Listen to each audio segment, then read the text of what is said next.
Have you ever felt like you're working your butt off, but no one's recognizing it and you feel invisible even in small groups? Have you struggled to gain a foot in the door while others are just knocking it down? Has it caused you to find yourself on a gerbil wheel, spinning in circles of doing the same thing over and over again and not optimizing your full potential?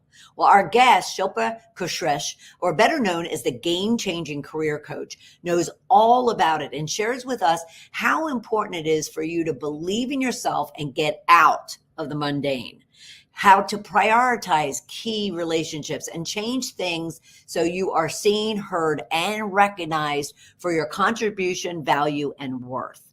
But it requires you to murder mediocrity. So stay with us. Welcome, welcome, welcome to Shedding the Corporate Bitch, the podcast that transforms female corporate executives into powerhouse leaders by showing them how to shed the challenges and overwhelm, along with any fear, insecurity, self-doubt, and negativity holding them back. I'm your host, Bernadette Bose of Ball of Fire Coaching, bringing you powerhouse discussions each week to share tips, advice, and sometimes tough love so you create the riches in your work and life you deserve. Let's do this. Shilpa, how are you? Welcome, welcome. I'm very well. Thank you so much, Bernadette, for the invite on your Oh, you're show. you're very welcome. I love this idea of murdering mediocrity.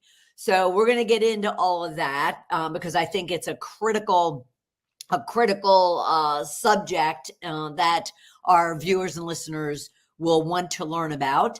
But before we do that, I'd love to get our community and myself to learn more about you, the woman, as opposed to just the business, because we'll talk about that. But for instance, I think you're far, far, far away from me in the States. So tell us a little bit about yourself. Absolutely. I'm oceans apart from you. I am based out of Sydney, Australia, and I've been here for the last 15 years. Originally, I come from India, very colorful India, and I'm so proud of that. Nice, very nice. And what made you move to Australia? What made me move was the footsteps of my husband.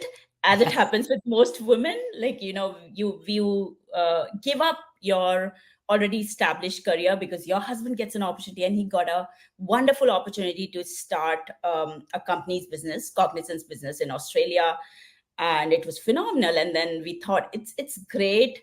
Australia is luring us. Let's go. And I think it was the best decision that we could have ever made.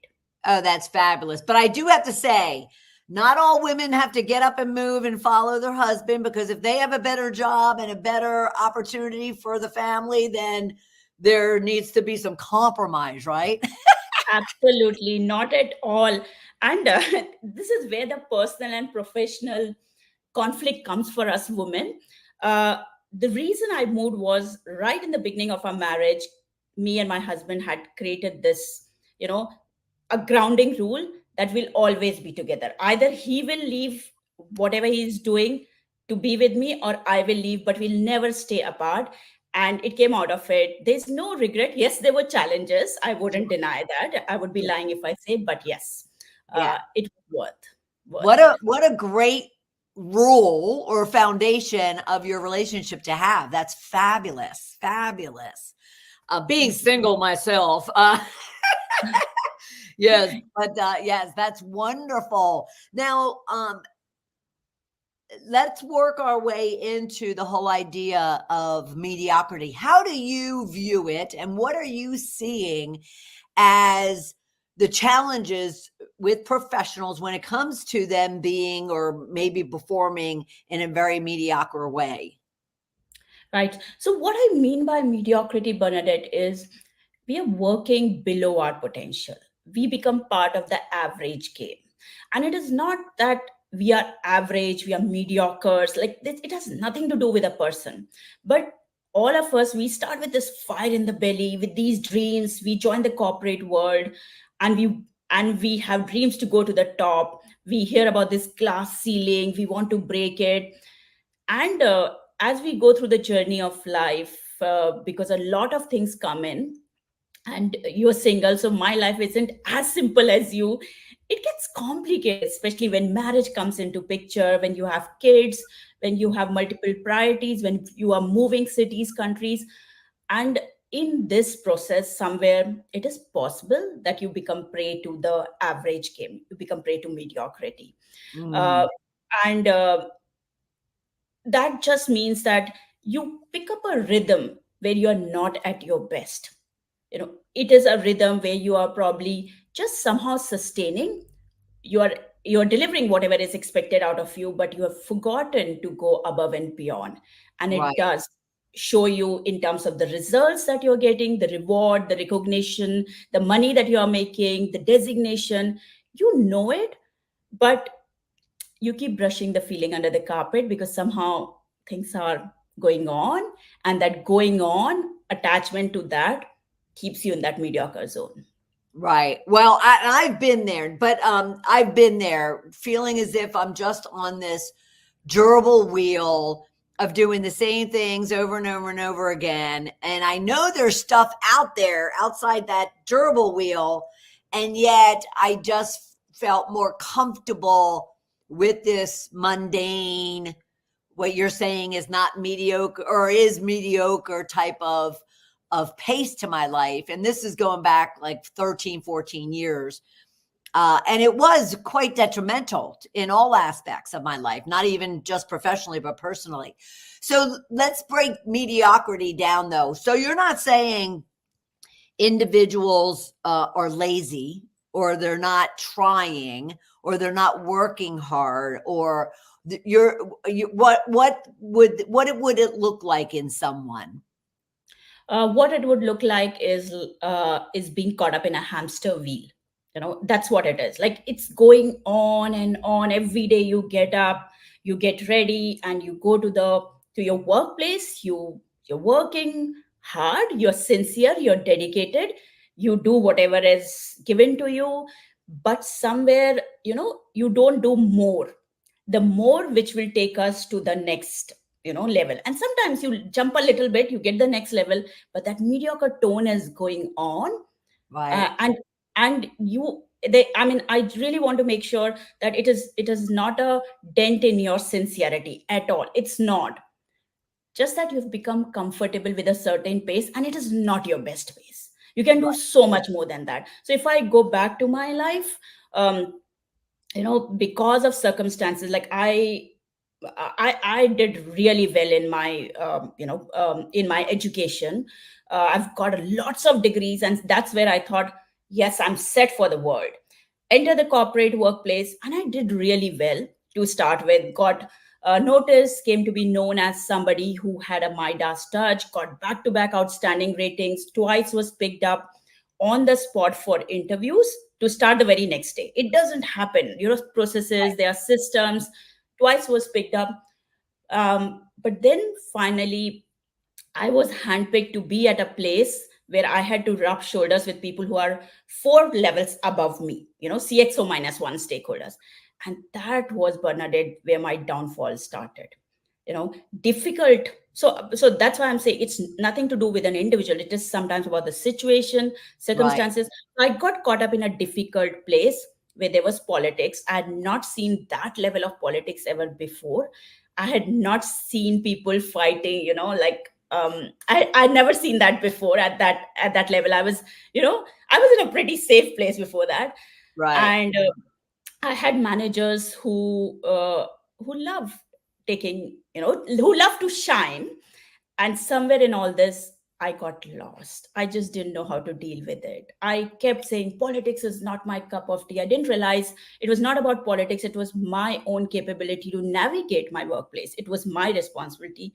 And I just gave in to the circumstance. And for 5 years, I was deeply wrapped up in this mediocrity wave. I was going on, but not going anywhere. How did you find, because I'm sure there's many of our listeners and viewers who can find a situation in their background where that occurred to them. It may not have been with the 4 levels above them, but there was something that caused them to shut down. But what did you do, or how did you recognize that it wasn't the excuse you were using, which is, I don't like politics, I don't want to get caught up in the politics, but it was more internal about, about your own confidence, your own self-awareness? How did you finally say, oh, wait a minute, I now know what's causing it and I have to get out of it? I wish there was a moment like that, but there wasn't. Uh, I kept keeping the feeling aside. So I remember every day when I was sitting in the boardroom, I felt like an imposter.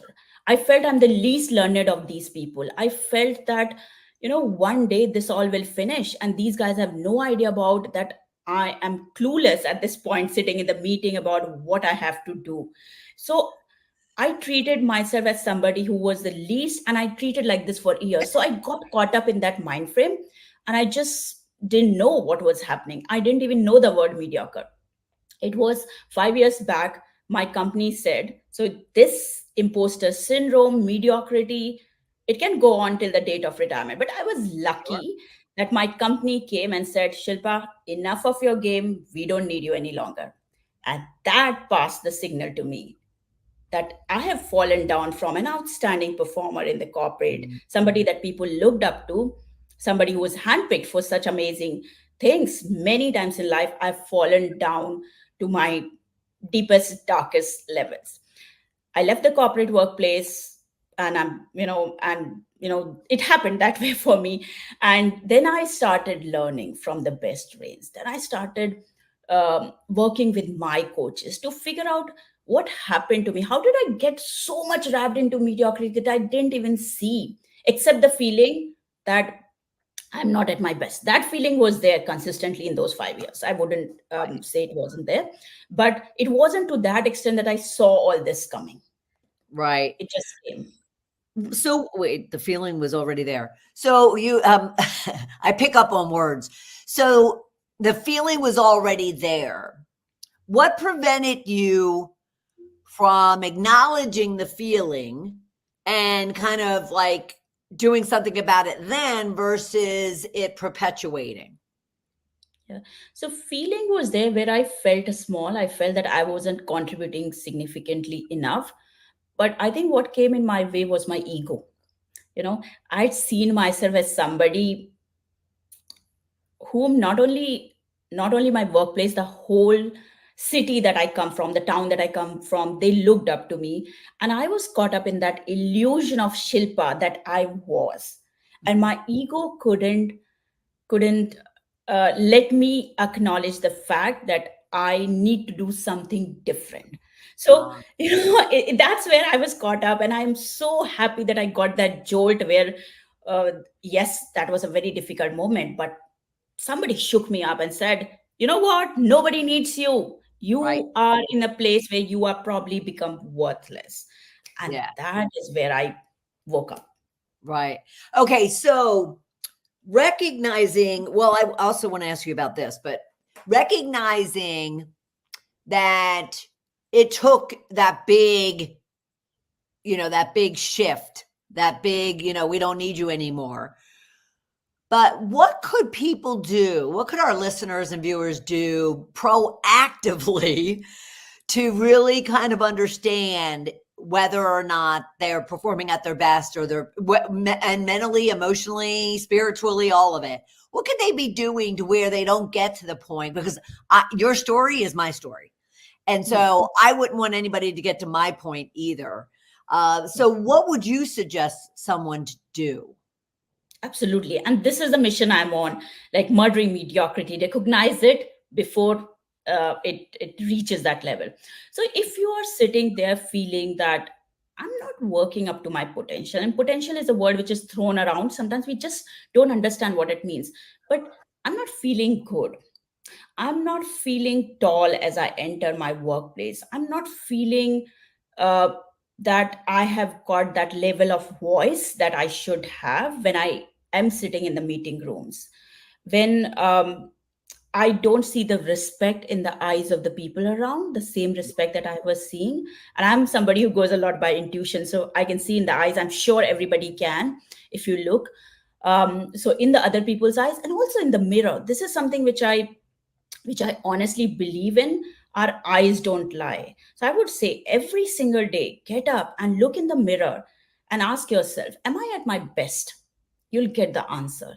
Whether it is mediocrity, above mediocrity, below mediocrity, outlier, whatever is your level, the mirror will tell you, your eyes will tell you. Is that because I love that? Okay, because I'm very visual. So now I'm picturing myself in the mirror, right? Is that because your eyes don't lie in such a way that if it's a struggle to say that and believe it, your eyes are going to be probably neutral, if not like scowling. But if it's true and you do believe in yourself and you do have confidence, then you're lighting up. Is that what you're meaning to? I love that. Absolutely, you got it. You'll see the shine in those eyes. If I look back, my eyes had lost that shine. Just I didn't see. I was going by my face, by the clothes that I was wearing, but I never looked in my eyes. My eyes would have told me that you know it's getting lackluster, it's not good, you're not feeling proud of yourself. So if any of our viewers is hearing this, do this little test, and you will know your eyes are your own. They are with you. They will tell you the truth. I love that. I absolutely, oh, that is sweet. Okay, so where do other people come into play? So you mentioned very quickly, you said something about my coaches. Yes. So where do other people in someone's sphere of influence, bosses, peers, some people that mentors, coaches, where should individuals and professionals really be looking in order to find those people that might help them recognize that, for instance, their eyes are not telling a very, happy, joyful story? Right.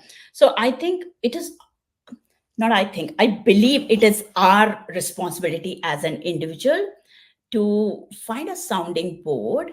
And Mhm. sometimes it can take the shape of mentors. But the problem with mentors is that they've got their own day work to do. Like they're not dedicated to you. They're guiding you. They want you to do well. They're coming from the right place of heart, but they are not dedicated to you. Your job, it's your responsibility to find a coach and do some coaching every now and then. I would say it's not one time done and dusted. I practice what I preach. I still Mhm. have my coaches Me and I too. coach people.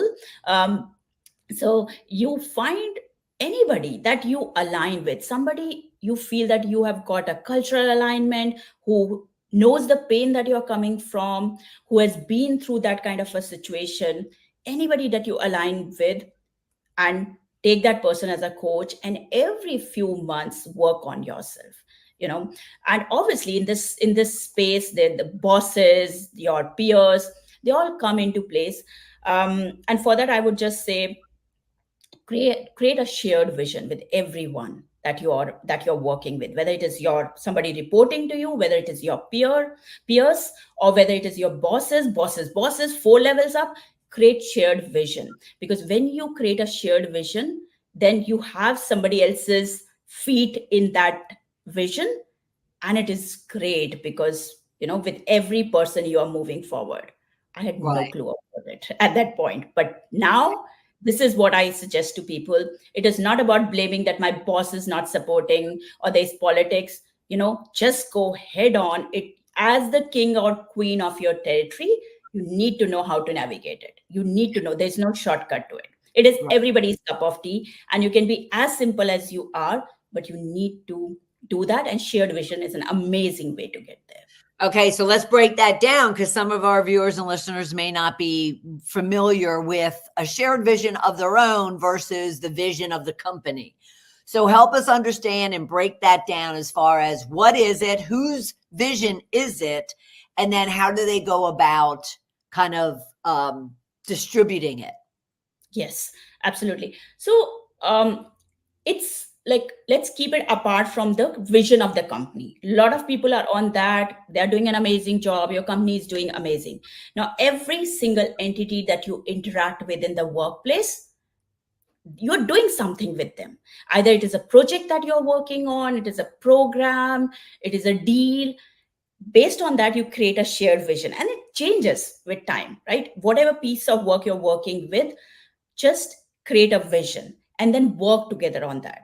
Most of the time, we don't go proactive in creating that vision. We're just responding to whatever is needed out of it. Mhm. But when you are part of a vision where two people want to get to, you'll do everything to make it possible. And you have the other person with you, right? So it is about creating shared vision at various levels, and everybody, including a clerk, including a director, including a vice president, whatever your designation is, whatever area it is possible to have shared vision created at different levels, which is nothing but where you two are trying to get to. You can create shared vision in your marriage, you can create shared vision with your children. So if that simplifies it, it is what Right. you want to do with that individual. Where do you want to get to?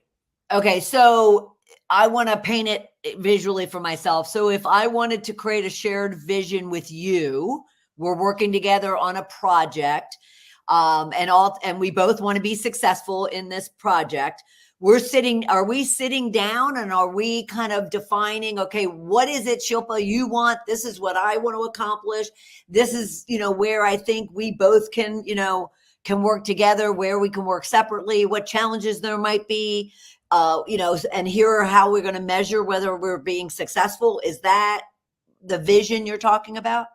Yeah. So I'll simply say, okay, Bernadette, I loved coming on your podcast. Let's catch up for coffee. Let's say we stay in the same city, or let's say on phone. So let's catch up separately. And when we catch up, I say, Bernadette, look, I really love the kind of sincerity that you show, the strength that you have. And I just want to let you know that I'm here to feed into your success. I'm here to feed into your success because I love the mission that you're living. I love where you're coming from, and I've seen how you operate.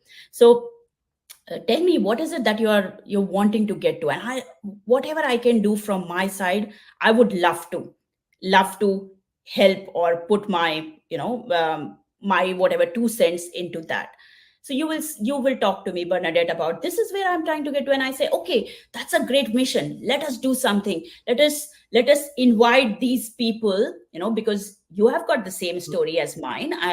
We've gone through the same pain. So let us build on that pain, and let us break it into smaller, one topic at a time. Imposter syndrome, then mediocrity, then something else, uh, how to bring that work life balance and all those things. Let's break it into different topics, and let's invite the experts on that, and let's create a show where one topic we go into detail, we go into cases, and we present it to our viewers, to your viewers, so that they have 100% whatever is their pain point. They get a deep dive into it, and they know how to come out of it after they watch your episode.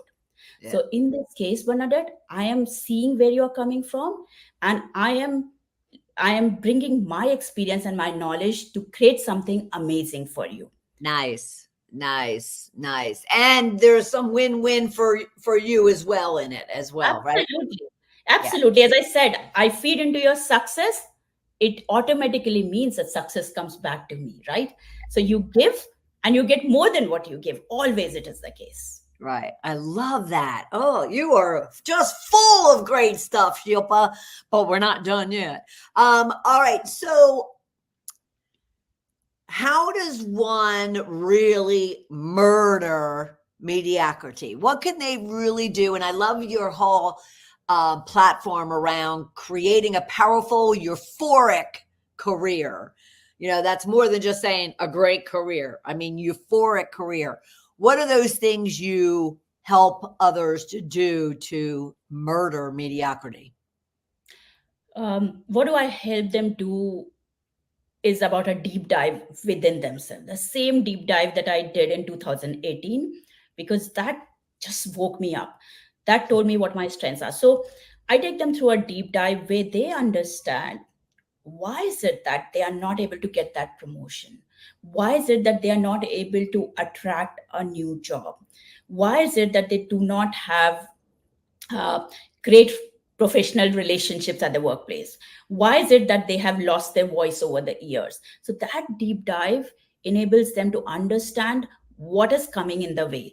What are those patterns that they have become used to, that has become their habit? What is their belief system? What are the experiences that they have? What are the baggages that they are carrying from the past, which they are still caught up in, and it is impacting the future? So I go through all that deep dive, and at the end of it, people know that they're standing there unleashed, free from all the burden that they have been carrying.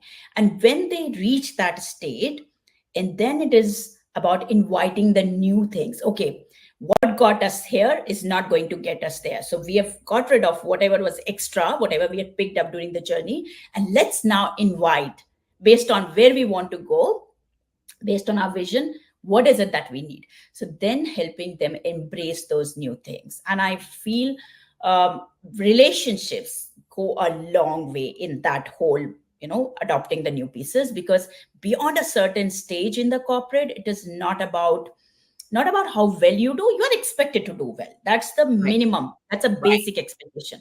It is Right. about how how are your relationships with the people? Who is on your side? How many sponsors do you have? Do you have people who will sit behind the closed room and speak for you in Mhm. that chair where you don't have access to? So it is about all those things, inviting, and at the end of it, it is about actually giving a meaning to the word unstoppable in their life. Oh, Because love that. it's not about the first win. As I said, you can jump and get that, but are you carrying the right person to actually live that level? It is about being a person who will, because life will throw surprises, corporates throw surprises. It is becoming somebody who will rock it no matter what, who will deal powerfully with situations, who will become a black swan, because you cannot really predict what situation will come, but whatever it is, you have everything within you to be successful. Awesome. But I do want to break into relationships. So I heard, but I don't want to put the labels on it that I use, but I heard various things. But who are, if everyone got off this program right now and said, okay, I'm going to make a goal to go after these type of relationships with this type of person, what are those core relationships that they should be going after? Absolutely. I love the question. So there are a few levels that I feel that it's a must. It's a must. So number one is your relationship with your eyes, with yourself. That's the first relationship. If your relationship with yourself is not good, you'll get into self-doubt, lack of courage, all those fears, anxiety, stress, and all. So first is your relationship with those eyes. Second is relationship at home. You know, whether it's your spouse, whether it's your children, whether it's parents, siblings, whatever, get that sorted, because everything that you'll build in the external world is based on this foundation. If this foundation is shaky, everything will get shaky. So build it rock solid, because then the external world comes in. Then comes your bosses, then comes your peers, then comes the people who report to you. So all the people in your workplace, even cross teams and all that, it is about those relationships, how good you are. Do only the people in your team know you, or you're known, and you're known for the right reasons, right? So it is about the workplace. That's And key. You're known for yes, the right reasons. known for the right reasons. And Yes. then it is about the external world, which is about the community, which is about the world at large. So your life shouldn't be confined to just your company, which is a mistake a lot of us do. We are doing well in the company and we feel that it's good.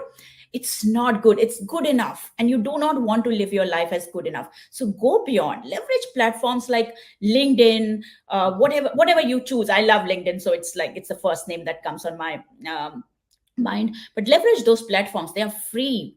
share your thoughts, become a thought leader. You don't need to be at a particular rank or a designation to share things there, but True. add your experiences, add value to your audience, and become visible. Create a brand recall in a way that anytime that person thinks about a particular area, your name comes to them, if Yeah. it is your area. So it is about these different levels of relationship. Yep. Well, I want to touch on that LinkedIn piece because real quickly, when I left, I was fired from corporate. And I had this 20-25 year career. LinkedIn was probably around for a good 6 or 7 years by the time I left. And yet when I left, I went out to LinkedIn so I can leverage all of my relationships from 25 years. And I had like 50 connections to people.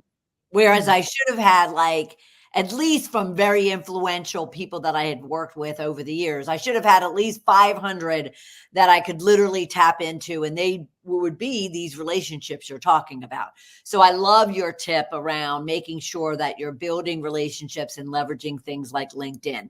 Now, in the workplace, you mentioned peers, you mentioned the bosses, and then the senior managers. But earlier, you did start speaking to what I call sponsors and advocates, people that will go into a room and advocate for you. So of those people within the workplace, are those roles as well of relationships that you suggest that individuals start building? Absolutely. So they come in that category of the workplace, people in the workplace. So when I say it is not limited to your team, I'll tell you a golden rule, which applies to everybody in the workplace and even beyond. It is about coffee catch-ups. Such a simple thing.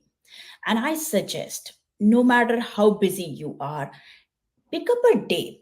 I love Thursdays because Fridays people are not in a mood to talk. They are, preparing for the weekend. But Thursdays, pick up back to back, have 4 coffee catch ups and make this as your prayer for the week.